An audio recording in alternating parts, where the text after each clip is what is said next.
creature. While we drive there at high speed, let's go back to Tristan, who is in amongst the herds of the thundering migration. Well, I hope that James does find that black rhino. It's very, very special to be able to see them, and East Africa or Kenya is one of the very good places to see them. As you can see, we're still amongst the wildebeest herd, and it's not just them that is actually here at the moment. As you saw very briefly there's also a herd of buffalo in the background, and you can actually tell the difference from a long, long way away just by the coloration that you see. The buffalo that is in the back there, you can see they take on a very dark, almost dull coloration, whereas the wildebeest are a slightly lighter, almost silvery shimmer to them, and they shine a lot more. And so when you see herds from a big distance, you can actually tell the difference between the buffalo and the wildebeest, even from a long, long way away. It's pretty special to be able to sit here and to have not only wildebeest and zebra, but, you know, buffalo and topi and Thompson's gazelle. It's such a special feeling to be sitting in amongst all of these guys. It's absolutely amazing. Now, Lauren, you want to know whether or not the babies are still nursing, and the baby wildebeest, that is. So no, not many of them. There might be a couple that were late bloomers that are still having a bit of a nurse, but for the most part, no. Most of them are onto grass now. Since they left the western corridor and have started coming up into this north, they have started to feed on grass more than milk itself. And so you can see they've grown really quite a lot since they were born in around February and March, and they've developed enough to be able just to stay onto grass now. And it's actually amazing to watch how much grass is eaten by these guys. If you come into this area in the next couple days, the grass will go from this long length in places to absolutely short. It will look as though there's been a lawnmower that's gone through here, and it's all of these herbivores that are moving along and grazing, and those little ones are part of that. It's absolutely amazing to see how quickly they actually develop. But isn't that absolutely beautiful? Now you can see there's a bit of water here at the moment. Now this water is going to be vitally important for these wildebeest and zebra. We often talk about the fact that they go down to the river and they have to do these crossings and they have to try and brave these crocodiles and all these threats that are around the river, but a lot of them will actually find water in places like this. So small little luggers is what they're called, is what that fill up with rainwater, and it's why the wildebeest often follow rain. So even in an area like this, and their general movement is north, what you're going to find is that they're actually going to slow down in places and move maybe east, west, or south, depending on the rain that falls around in their immediate area. And that's because it fills up places like this, which are far safer for them to drink. But it's amazing just sitting here and listening. I'm not sure if you can hear the sort of grunts and groans of the herd. It becomes a hum when you're in a herd of this size. It's absolutely amazing.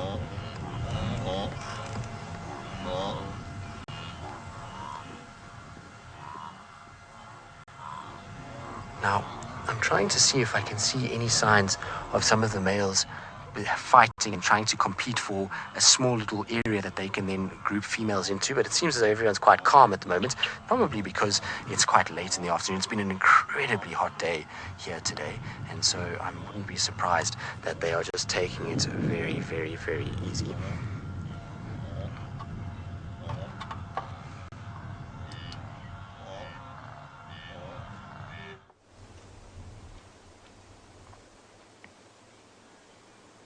Well, Hasana is on the move again, and we're so lucky that we managed to get in here because it's quite a thick area.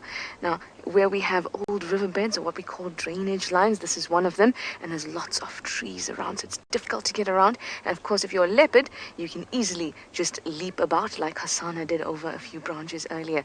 But now something has gotten his attention. Oh, perhaps it was an itch.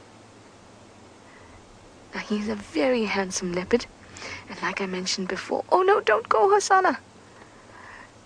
Now, I can't move much further, so we'll just have to follow him with the camera. Hopefully he'll pop out in front.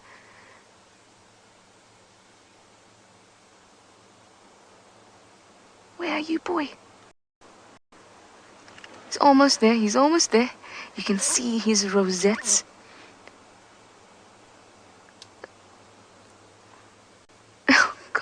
Well, he certainly is one of our most loved animals out here, so let's learn a little bit about him.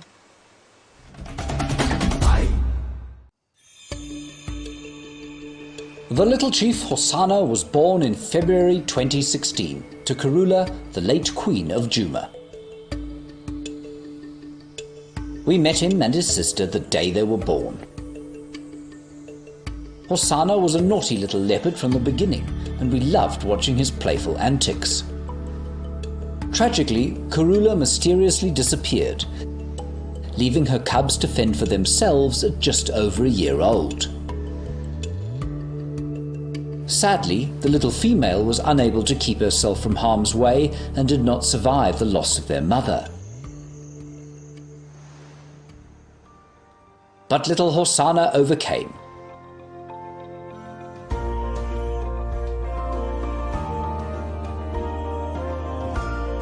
And has captured our hearts. The little chief is an unusually social cat.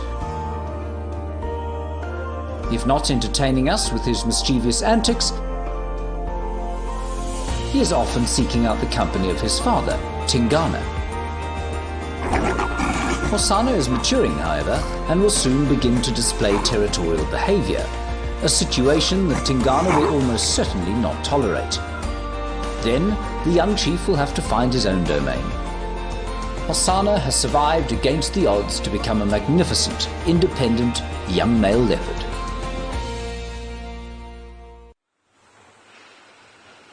I love Hosanna, and I've known him since he was very, very little, but right now he is the last thing on my mind. We're walking, and it seems as though today, everywhere we go, we encounter a herd of elephants, and we've had to run up the top of this termite mound. They're featuring quite heavily in my day today, and we've had to seek refuge up here. And this particular female over here, she's a big old female, probably one of the leaders of the herd, if not the matriarch herself, judging just by her size and her age, has picked up our smell. So I mentioned that the wind is blowing. So this is quite a precarious position that we're in. You'll notice I'm keeping very, very still. I'm keeping my movements to a minimum because she has stayed behind while the rest of the herd has walked just a couple of meters down below us, and they are now just hidden by this buffalo thorn. You can hear how the wind is howling, you can see how the wind is howling, and on days like this you have to be extremely cautious with the elephants. Now there's nothing we can do here.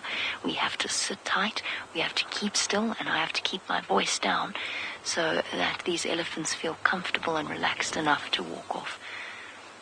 She's coming now towards us. She is an old girl. She knows that there's something here, but she hasn't seen us. See how she's lifting up her trunk? There's a very, very good chance she's going to come right up to investigate. But I'm hoping that it doesn't come to that, because if she does, then we'll have to stand up and present ourselves, and I'd prefer to avoid that. Obviously, when we're on foot out here, our big thing is to try and make sure that the animal's behavior isn't changed by our presence in any way.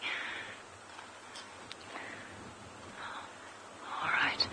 So as a mischievous youngster decides to make an approach from my left, I'm going to keep an eye on every elephant that I can. In the meantime, let's go back across to Steve in the midst of the chaos of the migration.